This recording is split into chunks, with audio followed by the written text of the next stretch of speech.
여러분 안녕하십니까? 광주 MBC 뉴스데스크입니다. 광주형 일자리의 성과로 탄생한 광주 글로벌모터스 공장이 완공됐습니다. 국내 완성차 공장이 세워진 건 23년 만의 일인데요. 준공식에 참석한 문재인 대통령은 양보와 대타협으로 희망을 만들어냈다고 축하했습니다. 보도에 윤근수 기자입니다. 광주형 일자리 협약을 체결한 지 2년 3개월, 공장 건설을 시작한 지 1년 4개월 만에 광주 글로벌모터스 공장이 완공됐습니다. 본격 가동을 위한 페이지를 채워주세요. 네, 연령입니다. 삼성차 부산 공장 이후 23년 만에 국내에 세워진 완성차 공장으로 오는 9월부터 양산을 시작합니다. 차종은 현대차가 개발한 1000cc급의 작은 SUV 모델로 연간 최대 10만 대까지 생산할 수 있는 능력을 갖췄습니다. 준공식에 참석한 문재인 대통령은 노사와 자치단체가 양보와 사회적 대타협으로 희망을 만들어냈다고 축하했습니다. 서로 조금씩 양보하고 힘을 합하면 해외로 향하던 기업의 발길을 되돌리고 얼마든지 좋은 일자리를 만들 수 있다는 것을 증명했습니다. 광주 글로벌모터스의 탄생은 노사 상생형 일자리 1호인 광주형 일자리 협약에서 시작됐습니다. 노동자는 임금을 양보하고 회사는 노조의 경영 참여를 허용하는 방식으로 대타협을 이뤄냈습니다. 어려울 때마다 오직 하나, 지역에 좋은 일자리를 많이 만들어야겠다는 그 신념을 가지고 우리의 의지를 한때 모았던 겁니다. 이렇게 만들어진 일자리로 지지에면은 지금까지 380여 명이 채용됐고 다음 달에 또 150명이 채용됩니다. 준공식에 참석한 신입사원들은 채용 과정 등에 대해서 대통령과 이야기를 나누기도 했습니다.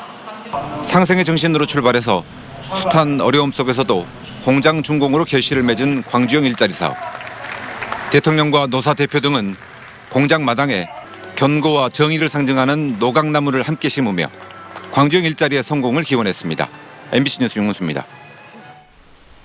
광주 글로벌모터스가 국내 첫 노사상생형 일자리로 성공을 거두려면 해결해야 할 숙제가 많습니다.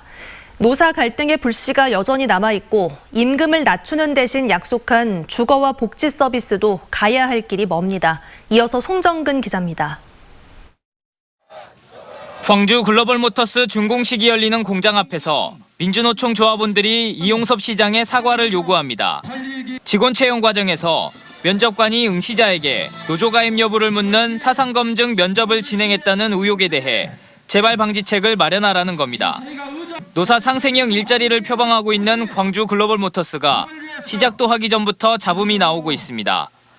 청년 일자리를 빌미로 사상 검증과 양심을 재단질하고 노동 삼권을 원천적으로 봉쇄하여 회사만이 살아남는 사생과 성질나고 비웃을 일만 하는 혁신만 있을 뿐이다. 광주형 일자리 사업은 노사 상생을 기치로 내세웠지만 노동계의 협약 파기 선언 등 우여곡절을 많이 겪었습니다. 사업 자체가 물거품이 될 정도로 심각한 상황까지 치달았지만 노사가 지지엠 내 상생협의회와 광주 상생일자리재단 설립에 뜻을 모으면서 갈등이 일단락됐습니다. 하지만 향후 임금과 노동시간, 노조 설립 등의 논의가 본격화될 경우 갈등의 불씨는 언제든지 타오를 수 있습니다. 이곳의 이제 판매처나 이 경영 책임을 어떻게 할 것인가, 그리고 최근에 논란이 되고 있는 예를 들면 그 노조와 관련된 이 노동자의 권리를 5년간 유보하는 것에 대한 책임은 누가 질 것인가. 또 임금을 양보하는 대신 책임지기로 한 복지 서비스도 아직 요원합니다. 빅그린 산단 인근에 지을 계획인 800세대 규모의 임대주택은 8년 뒤에나 완공될 것으로 예상되고 있고 노사동반 지원센터와 진입도로 건설도 상당한 공사 시간이 필요합니다.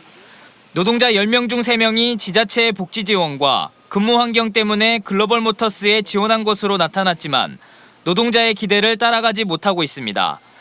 여기에 현대차 외주 공장이라는 우려와 경영 SUV 판로 확보, 전기차로의 전환 등의 문제들은 광주 글로벌모터스가 진정한 상생형 지역 일자리로 거듭나기 위해 꼭 해결해야 하는 과제로 꼽히고 있습니다. MBC 뉴스 송정근입니다.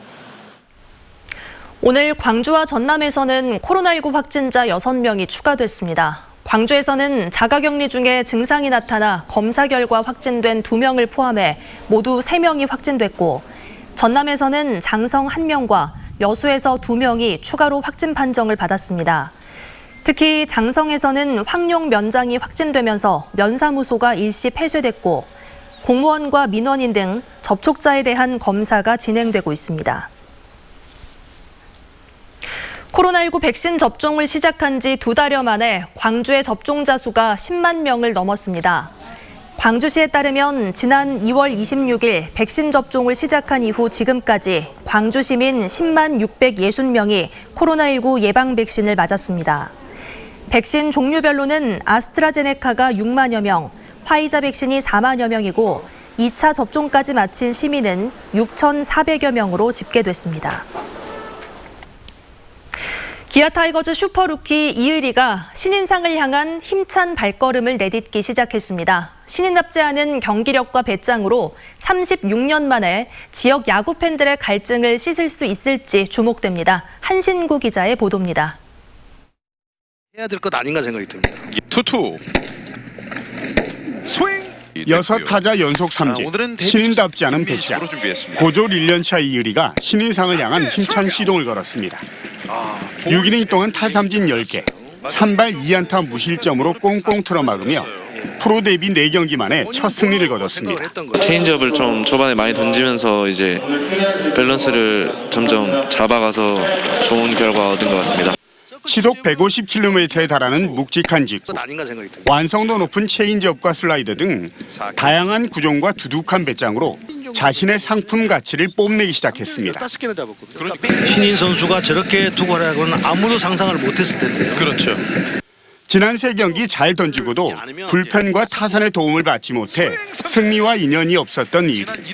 첫 승과 함께 피안타율 2위, 그리고 방어율을 2.42까지 끌어내리며 데뷔 때부터 관심을 모았던 롯데 김진욱, 키움 장재현과의 신인상 싸움에서 한 발 앞서가기 시작했습니다.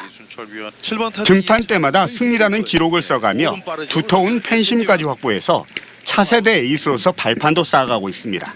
이렇게 계속 좋은 결과를 만들어내다 보면은 이제 알아서 따라올 거라 생각합니다.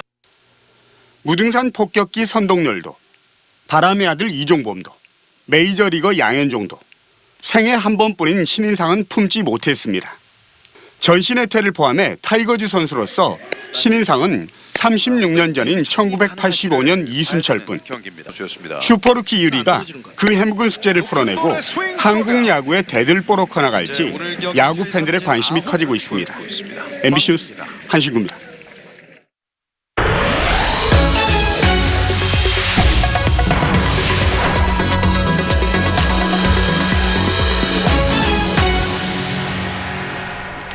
자치단체로부터 일감을 받은 건설업체가 상습적으로 공사대금을 체불한 뒤 잠적했습니다. 노동자들은 상습 체불업체에게 일감을 승인해준 자치단체의 책임이 크다며 행동에 나섰습니다. 강서영 기자의 보도입니다. 노동자들이 관급공사 체불 문제의 책임 규명과 해결을 요구하며 거리로 나섰습니다. 건설원들의 상습적인 임금체를 권해본 여수시장이 여러 관급공사 현장에서 일감을 받은 A하도급 건설업체가 총 3억여 원에 이르는 공사대금을 체불한 사실이 보도된 건 지난 3월. 이후 A업체가 문제 해결은커녕 3억여 원을 추가로 체불한 채 잠적하자 노동계가 발주처인 여수시의 책임을 묻고 나선 겁니다. 문제 업체가 지금까지 체불해온 대금 규모는 최소 27억 원 상당. 노동자들은 기자회견에서 여수시가 이미 상습 체불 명단에 오른 건설업체에 일감을 줘온 사실을 강조했습니다. 여기에 관리 감독까지 제대로 이루어지지 않아 대규모 체불 사태로 이어졌다는 주장입니다. 임금 체불 내역이 있는 등록된 업체라고 하는데 이런 업체가 여수시가 발주한 4개의 현장에서 고의 하도급 공사를 받았다? 누가 봐도 이상하지 않습니까? 발주하여 시민 연수를 획세를 남기하고 여수 지역 건설 노동자 가족들의 생존권을 위태롭게 한 책임을 묻지 않을 수 없다.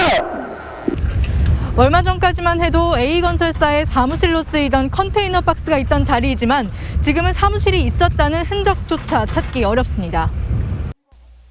그러나 여수 씨는 적법하게 일감을 승인했으며 승인 당시 A업체가 상습 체불업체인지는 몰랐던 것 같다고 해명했습니다.